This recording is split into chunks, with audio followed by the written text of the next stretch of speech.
அது ஒண்ணும் அமையற மாதிரி தெரியல. நானும் கேட்டு பார்த்துட்டு இருக்கேன், எங்கிட்ட அமையற மாதிரி இருக்கு. மாமா மாப்பிள என்ன அது புதுசா வண்டி வாங்கிருக்கேன் மாமா. சந்தோஷமே சந்தோஷமே. பார்த்து சூதானமா வண்டி ஓட்டுறீங்க மாப்பிள. சரி பார்த்து சரி மாப்பிள. ஹலோ அண்ணே, நான் துளசி பேசுறேனே. சொல்லுமா.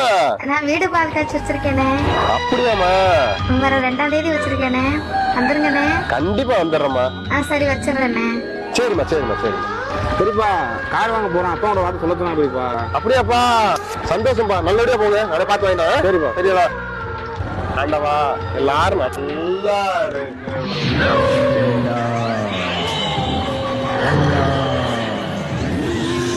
சண்டாவா சண்டாவா சண்டாவா.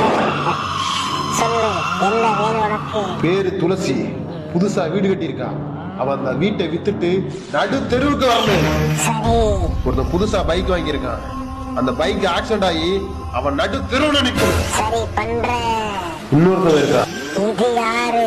அவனும் என் சொந்தக்காரன் தான். கார் வாங்க காசு கொண்டு போறான். அந்த காசு திருடு போடு. இவங்க எல்லாம் உனக்கு என்ன பாவம் செஞ்சாங்க? அவங்க எல்லாம் என்னை விட நல்லா இருக்காங்க. எனக்கு கீழே தான் இருக்கணும் அவங்க. சொந்தமுள்ள வாழ்க்கை சொத்தத்துக்கு மேலே சொத்து சொகம் ஏதும் வேண்டாமையா.